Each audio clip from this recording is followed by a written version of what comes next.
বাদী যেমন একজন হেভি ওয়েট খেলোয়াড় ক্ষমতাধর, তেমনি আসামিও একজন হেভি ওয়েট রাজনীতিবিদ, জনপ্রিয়।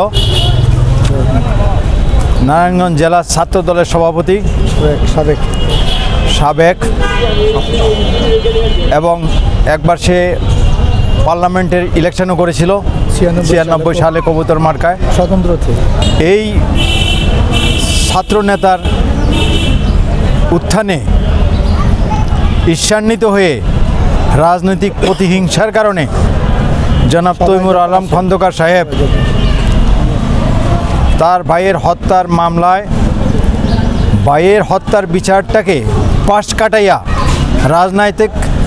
রাজনৈতিক ফায়দা হাসিলের উদ্দেশ্যে বিরাট এক ইতিহাস লিখে আদালতে জমা দিয়েছে, যে ইতিহাসের পরতে ছিল মিথ্যা, ভুল, বিভ্রান্তি। যাহারে বলা হয়েছে আততায়ীর হাতে তার ভাই নিহত হয়েছে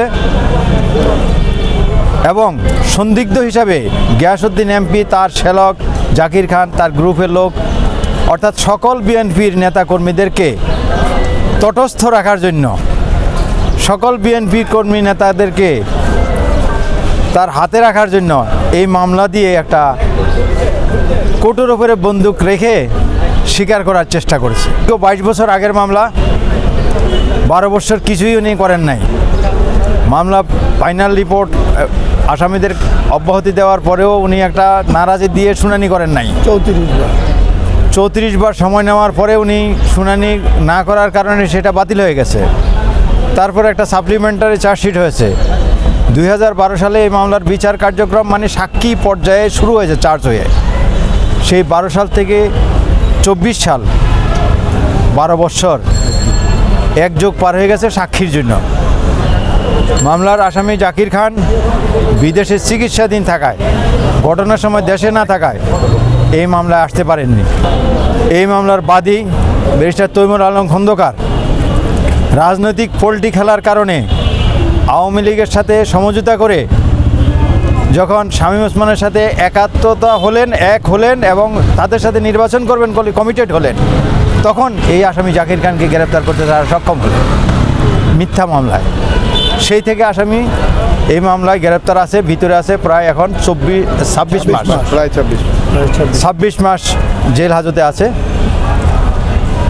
তবে এই 26 মাসের মধ্যে আমরা কখনো সময় চাইনি সাক্ষী জেরা করব না, এই কথা আমরা বলিনি।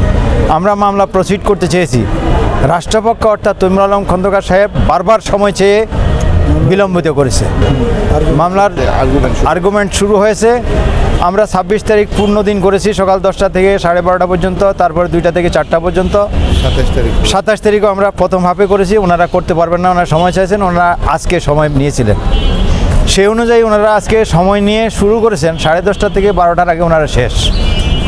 কারণ ওনারা যে জবাব দিয়েছেন, শুধু জবাব হলো একটা ফ্যাকচুয়াল জবাব।